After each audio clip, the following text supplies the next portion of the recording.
Je suis Adam, tu es Ève d'aujourd'hui. Ngo mamichou, je serai toujours près de toi. Mon amour de toujours, tu es ma moitié. Je t'aime trop chérie, moitié toi, moitié moi. Oh Katia Motemai, tu es ma moitié. Je t'aime trop chérie, moitié toi, moitié moi. Oh Katia Motema. L'Afrique d'une seule voix, version Adam et Ève. Dans ce jardin d'Afrique, nous disons être seul, c'est bien, être en couple, c'est mieux. Je suis Benito Ngouba Isuku, appelez-moi Mister Anablepo. Bienvenue à Pépite sur le mariage, c'est votre émission hebdo où nous parlons d'amour, de mariage et de relations homme-femme. Que vous soyez célibataire aujourd'hui, que vous viviez en concubinage ou marié, que vous soyez veuve, divorcé, vous êtes au bon endroit. Pépite sur le mariage, épisode numéro 17. Nous parlerons librement, nous parlerons africainement et nous parlerons avec amour, bien sûr. Pour la semaine spéciale Gabon sur l'Afrique d'une seule voix, nous avons choisi de parler du mariage traditionnel au Gabon. Et aujourd'hui, le thème du jour, c'est le mariage coutumier chez les femmes du Gabon. Pour cela, j'ai un invité spécial, j'ai un invité connaisseur du sujet, connaisseur du mariage traditionnel. Mon invité est enseignant, il est traditionnaliste et parolier ou orateur dans les mariages coutumiers. Il est de coutume lui-même Toumou, qui est un sous-groupe fan, et il s'appelle Monsieur Ngofa Eyege Prosper. Bonjour Monsieur Ngofa Eyege. Bonjour Monsieur Goubou. Alors, merci d'avoir accepté mon invitation. Comment allez-vous?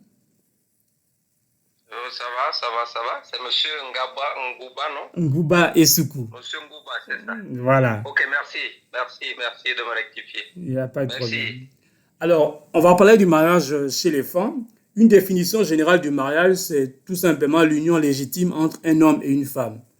Quelle est d'après vous la définition du mariage traditionnel, sans entrer dans les détails, mais de manière générale, comment définissez-vous le mariage traditionnel et quelle est la place du coutumier par rapport au civil ou au religieux? Bien, le mariage, comme vous l'avez déjà dit dès le départ, c'est le mariage traditionnel. C'est l'union entre deux individus. C'est l'union entre un homme et une femme. Et cela se passe de manière vraiment coutumière, de manière traditionnelle, donc en respectant les us et les coutumes du village, si je peux dire ainsi. Donc ça se passe en suivant les règles de conduite dans la coutume, souvent la coutume dans laquelle l'homme va épouser. Donc voici le mariage traditionnel. Et la place que ce mariage traditionnel occupe, je crois que le mariage traditionnel occupe une place de choix au niveau du Gabon. Parce que généralement, tout le monde, la majorité se marie à la coutume. Et c'est un peu le mariage civil ou le mariage religieux sont un peu souvent rares. Mais on assiste le plus souvent à des mariages coutumiers. C'est pourquoi j'ai dit tout à l'heure que le mariage coutumier est un mariage qui a une place de choix au niveau du Gabon. D'accord. Alors, vous êtes Toumou, j'ai vu, je l'ai dit, y a-t-il des différences énormes dans le mariage parmi les sous-groupes femmes? Ou est-ce qu'il y a des différences majeures chez les femmes, selon que l'on soit du Wolontém, de l'Estuaire ou du Moyen-Ogooué, par exemple? Est-ce qu'il y a des différences majeures ou bien c'est à peu près la même chose? Bon, c'est à peu près la même chose, sauf qu'il y a peut-être quelques petites différences. Peut-être au niveau de la procédure. D'accord. Au niveau de la procédure, mais généralement, c'est pas beaucoup différent parce que vous devez effectuer normalement deux grandes étapes quand vous allez épouser chez les femmes. Ça veut dire même chez les Ntoumou, chez les Aman, chez les Okak, etc.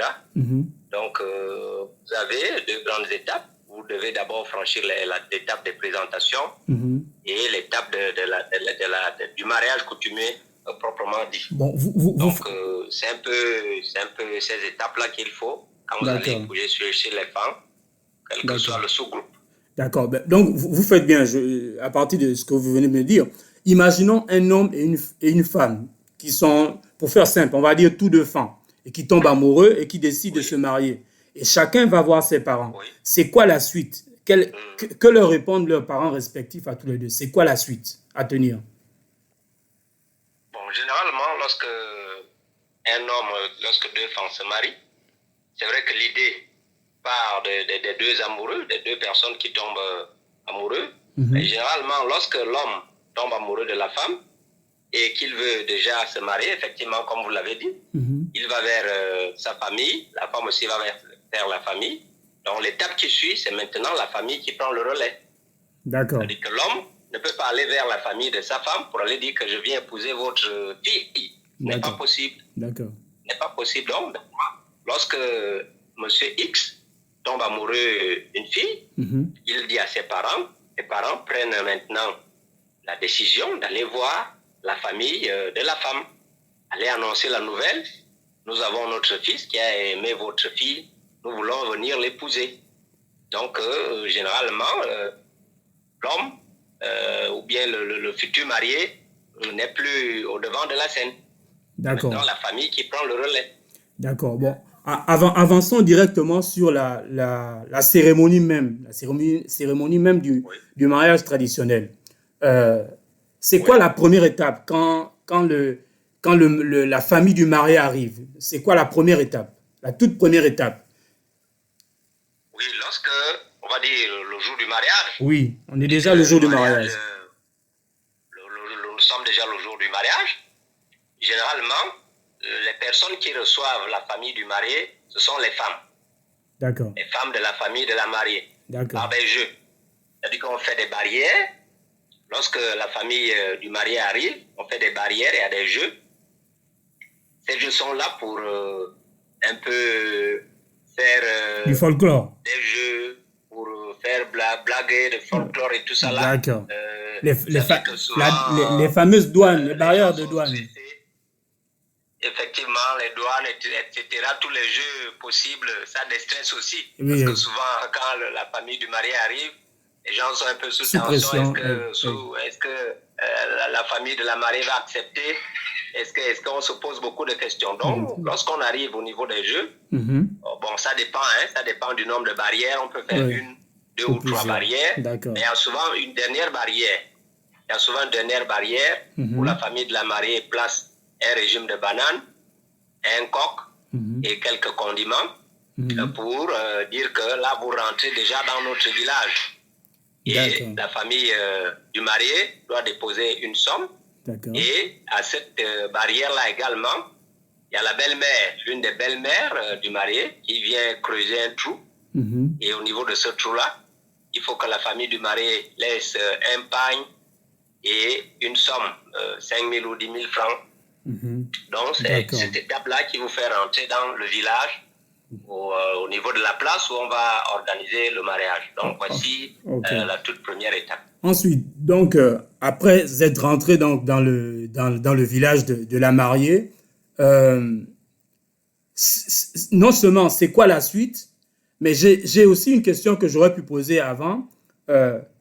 Qui compose la liste de la dot et quels sont les éléments principaux de cette liste? Pas tous, juste quelques exemples, mais surtout les principaux. Qui compose la liste de la dot? Est-ce que c'est la maman? Est-ce que c'est le papa? Est-ce que c'est les oncles? Et qu'est-ce qu'il y a dans cette liste? Bon, généralement, ça c'est avant le jour du mariage que ça se passe. Oui. Chez les Ntoumou, généralement chez les Ntoumou, il n'y avait pas de liste. D'accord. Il n'y avait pas de liste. En fait, la liste est née du fait que il y a d'autres ethnies qui vont épouser chez les autres. Par exemple, un Pounou vient épouser chez les femmes. Bien, il ne sait pas comment ça se passe.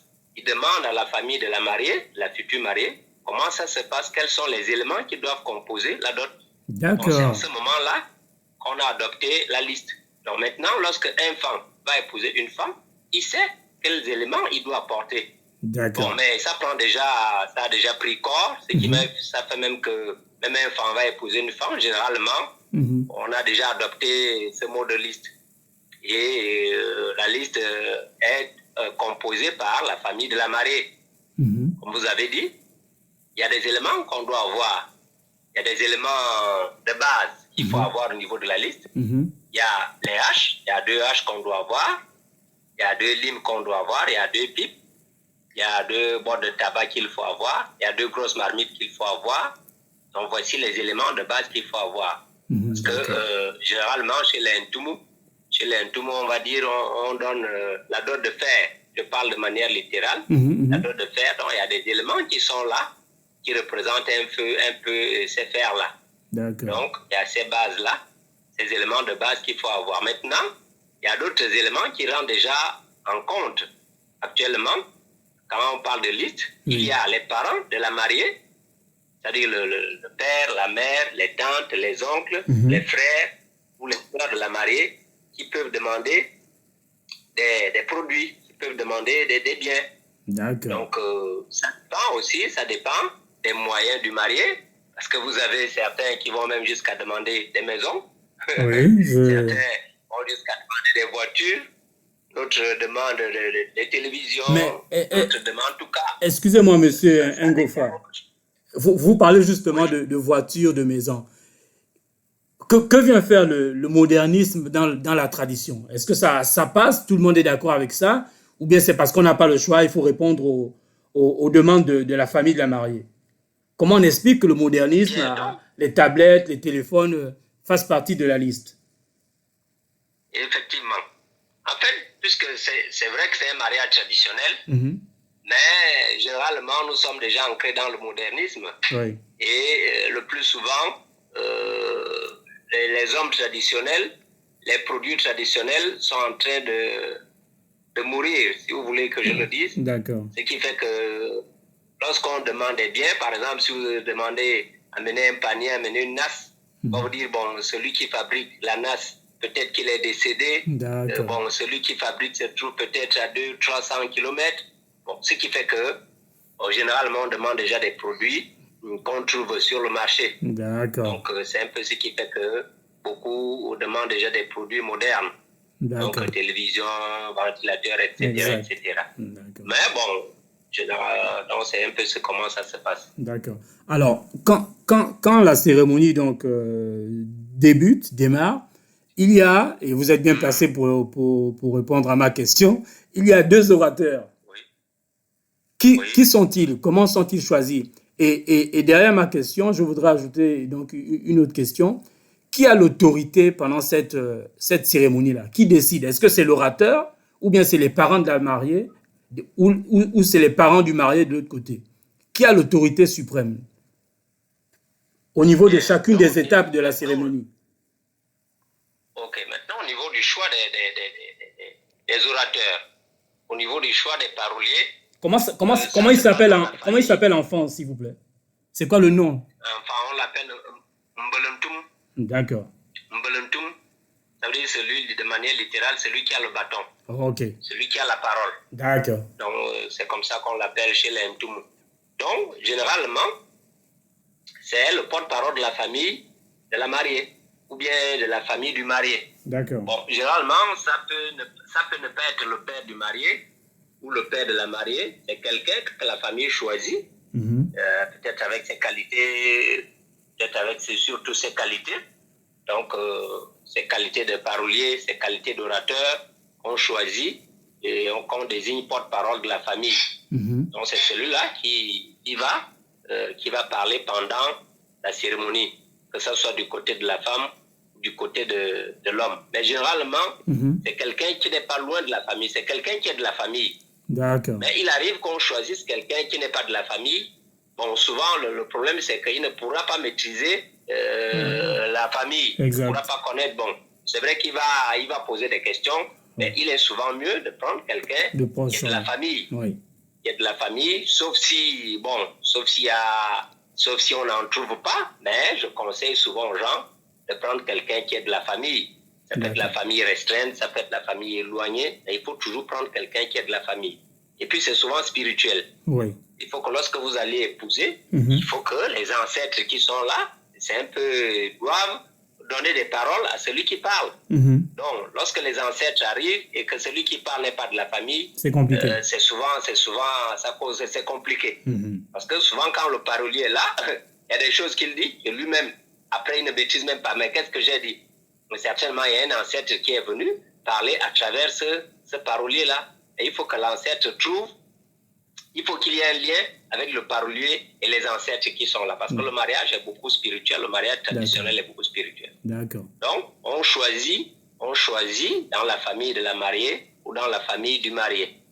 Maintenant, la décision pendant le jour du mariage, le parolier, il est porte-parole.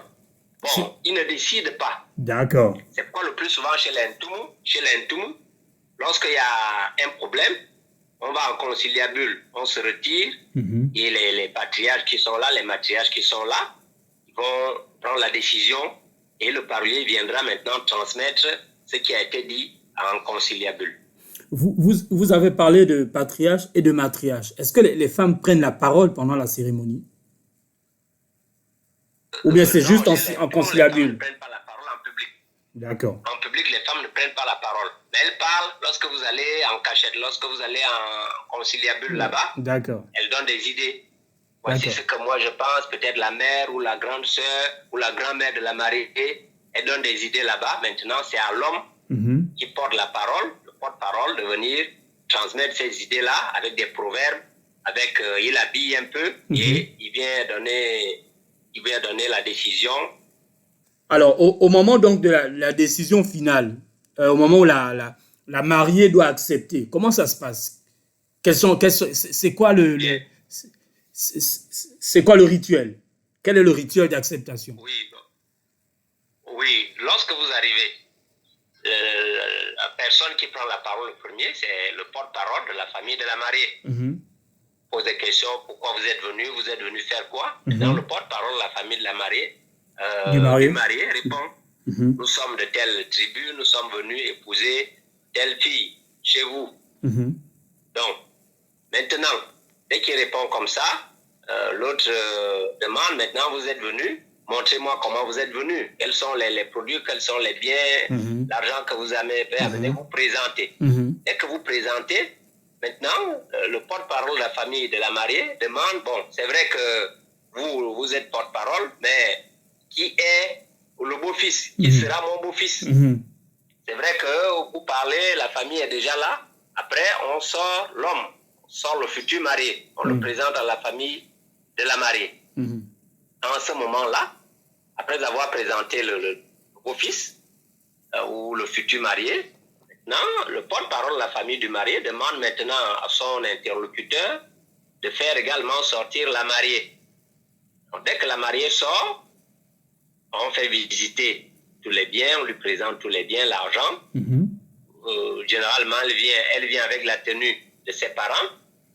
Elle a une tenue en pagne de ses parents. Elle vient, elle consulte, elle regarde, on lui présente. Et souvent, il y a un jeu qu'on fait là. Ses sœurs la découragent d'accepter le mariage.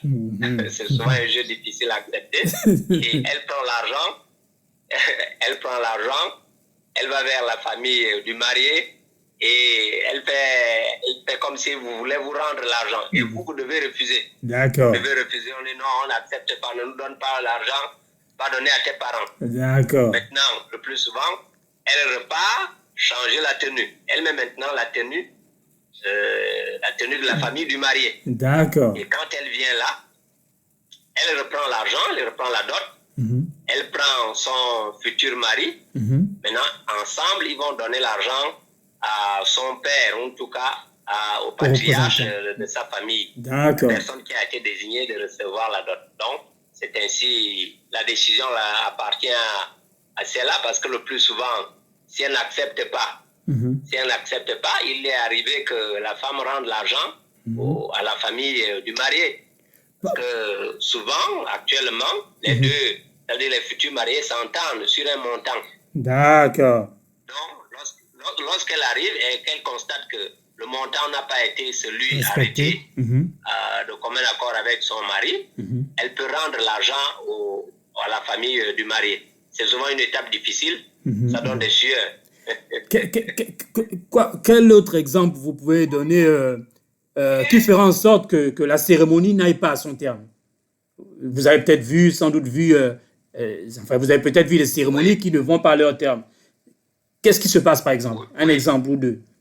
Oui, par lorsque vous arrivez, la famille du marié, vous arrivez, vous présentez les biens, vous présentez tous les produits, vous déposez la dot. Maintenant, ce qui est sûr, parce que quand vous déposez la dot, vous ne déposez pas toute la totalité. Parce que quand vous déposez la totalité, ce qui est sûr, c'est que la famille de la mariée viendra vous dire que ce que vous avez déposé est peu. D'accord. Donc, généralement, qu'est-ce qu'on fait? Lorsque le marié dit à ses parents que ma future épouse et moi, nous sommes entendus, par exemple, sur 1 million, donc vous allez vous déposer, par exemple, 700 000 ou 600 000, vous savez que la famille de la mariée va vous demander d'ajouter. Maintenant, il est arrivé que lorsque la famille du marié dépose cet argent-là, et que la famille du marié se rend maintenant, la famille de la mariée demande de rajouter, lorsque la famille du marié se retire pour aller ajouter de l'argent, il y a des individus mal intentionnés qui arrivent, qui viennent prendre l'argent. La famille de la mariée pense qu'il a la tenue de la famille du marié. D'accord. Il vient, il prend l'argent, il disparaît, il prend la peau d'escampette. Vous voyez, donc le mariage s'arrête là. Donc ce qui fait que faut beaucoup sécuriser le mariage coutumier. C'est-à-dire que même s'il y a des parents qui vont en conciliabule, les aînés peuvent aller, mais il faut toujours des éléments qui soit sur place qui pour doivent connaître oui, qui doivent toujours surveiller. Et le mariage s'est arrêté, le mariage n'est plus allé à son terme. Bon. Pour défaut de sécurité. D'accord. Après le mariage, voilà, un couple qui vit bien et puis finalement décide de se séparer. Est-ce que la dot doit être remboursée en intégralité, en partie ou pas du tout? Bien, donc si un couple décide de se séparer, donc généralement on passe toujours par des réunions pour les réconcilier. Bon, mais si on constate que ce n'est plus possible, la famille du marié va maintenant vers la famille de la mariée. Aller faire l'inventaire. On va faire l'inventaire des biens, parce que si la dot a été de 1 500 000, par exemple, la famille du marié va aller, parce que généralement la famille du marié va se déplacer pour aller vers la famille de la mariée, dit que bon, on a constaté que le mariage n'est plus possible, votre fille et notre fils, ça ne va plus. Bon, donnez-nous ce que nous vous avons remis. Si c'est 1 million de francs. Maintenant, la famille de la mariée va maintenant recenser, va faire l'inventaire des biens remis à la famille du marié. Et va donner un montant. Par exemple, vous êtes venu, on vous a donné ça, on vous a donné ça, on vous a donné ça. On vous a donné, par exemple, 3 moutons, on vous a donné 4 canards, on vous a donné... En tout cas, ils essaient d'évaluer. Les biens, on essaie d'évaluer. Vous êtes venu chez moi, par exemple, un jeudi ou un mercredi, je vous ai donné un mouton. On essaie d'évaluer toute la vie qu'ils ont mis ensemble, durant ce temps-là. On essaie d'évaluer. D'accord. Vous êtes venu chez moi en telle année, je vous ai donné 4 moutons. Vous êtes venu chez moi en telle année, je vous ai donné 5 poulets, par exemple. Donc, on tombe sur un montant, peut-être ça va aller à 300 000. Ce qui fait que la dot d'1 million qu'ils ont donné va être ramenée à 700 000. D'accord. 700 000, ça veut dire que c'est en partie on ne rembourse jamais la totalité. D'accord. On rembourse en partie. D'accord. Et on s'assoit d'abord et on définit le montant à rembourser.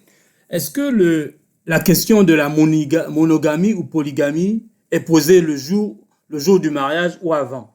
Est-ce que cette question se pose comme à la mairie dans le mariage civil, où le maire ou l'officier pose la question du régime? Est-ce que cette question-là de monogamie ou polygamie se pose, ou alors c'est évident?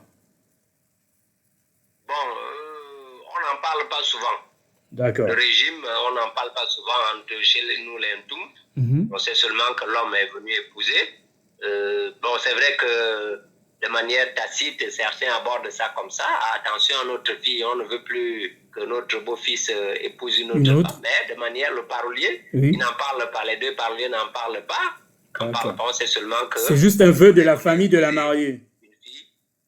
Oui, c'est juste un vœu de la famille de la mariée, mais pas officiel. D'accord. Parce que souvent, le beau-fils est quelqu'un que chacun veut avoir un beau-fils. Donc, on ne voudrait pas le partager avec quelqu'un d'autre. D'accord. Avant de finir, je voudrais revenir sur la liste. Quel est l'objet le plus emblématique, le plus symbolique dans cette liste-là? C'est quoi l'objet Bon, chez les femmes ou chez les Ntoumou en particulier? bon, chez les Ntoumou, lorsque vous allez épouser, c'est les éléments que j'ai cités là. Mhm. Il ne faut pas qu'il manque de machettes, D'accord, il ne faut pas qu'il manque de haches, il ne faut pas qu'il manque les deux grosses marmites, il faut 2 pipes, il faut 2 bords de tabac, il d'accord. faut deux limes. Et pourquoi toujours Voici les 2, 2, éléments 2? qu'il faut. Pourquoi le nombre 2, le chiffre 2, à Parce chaque fois que, le nombre 2? oui, effectivement, parce que lorsque vous allez épouser une fille, elle a 2 côtés. Mhm. C'est-à-dire qu'elle a un père et elle a une mère. Mhm. Donc, vous pensez déjà au partage après le mariage. Parce que D'accord, les familles restent, la famille du père de la mariée, la famille de la mère de la mariée reste à partager ces biens-là. Donc, si d'accord, vous donnez 3, par exemple, le partage serait un peu bancal. Donc, il faut d'accord, toujours donner 2. Vous donnez 2, vous donnez 2, vous donnez 2. Donc, ce qui d'accord, fait que, même en termes de boissons, même en termes de nourriture, souvent, il faut donner à 2, 2, 2, 2, 2, 2. d'accord, d'accord. En tout cas, merci beaucoup pour ces réponses. Moi, j'ai fini avec les questions. Est-ce que vous voulez rajouter quelque chose que peut-être que nous avons omis de dire, de partager, que vous estimez important pour davantage comprendre et Bon, apprécier le mariage traditionnel? bien, ce que je peux dire, ce que je peux ajouter, c'est que nous ne devons pas laisser le mariage traditionnel. Mhm. Le mariage traditionnel, c'est la base. Bon, généralement, il y a des gens qui vont simplement se marier à l'état civil, ou bien ils vont dire, bon, on va faire le mariage religieux, mais non, le mariage coutumier est la base. D'accord. Parce que c'est la famille qui doit donner leur fille en mariage. Mhm. La famille donne sa caution. Parce que lorsqu'un enfant naît d'un père et d'une mère. Et je crois que cette naissance-là vient de Dieu. Et lorsque une fille grandit, vous voyez tout ce que vous faites pour que la fille grandisse. Donc, il faut bien bénir le mariage. Mhm. Il faut bien la bénir pour qu'elle aille vivre de manière heureuse. Donc, lorsque certains sautent le mariage coutumier, généralement, c'est des mariages qui ne vont pas à leur terme. Parce que vous allez simplement faire le civil. C'est pourquoi moi, je conseille souvent aux gens de commencer toujours par le mariage coutumier. Ou bien, vous pouvez même, comme j'ai été à un mariage samedi dernier, j'étais parolier d'un mariage de mon neveu. Bon, lui, il a commencé par l'état civil, parce qu'on ne voulait pas trop, on ne voulait pas court-circuiter les étapes du mariage coutumier. Donc, on a commencé par le mariage civil et tout de suite, nous avons enchaîné avec le mariage coutumier. Donc, je conseille toujours aux jeunes qui grandissent de commencer toujours par le mariage coutumier et de respecter les étapes du mariage coutumier. Parce que la coutume, c'est la base. La coutume, c'est la base. Donc, c'est ce que j'avais à ajouter. D'accord. En tout cas, merci beaucoup, Monsieur Ngofa Yege, pour ces nombreuses et riches informations. On espère avoir convaincu plus d'un à se marier à la coutume, même dès cette année. Pour finir, je voudrais dire à nos auditeurs, dites à quelqu'un qui n'a pas écouté que l'émission sera rediffusée samedi à 19h et dimanche à minuit, heure de Paris. Félicitations aux couples qui se marient cette semaine et heureuses noces à ceux qui célèbrent leur anniversaire de mariage. Le meilleur est à venir. C'était Pépite sur le mariage avec Mr. Anna Blepo. Chers pépiteurs, chères pépitrices, être célibataire, c'est bien, c'est très bien, mais être en couple, c'est ciao. Très bon week-end à tous et excellente semaine chez vous. Ciao.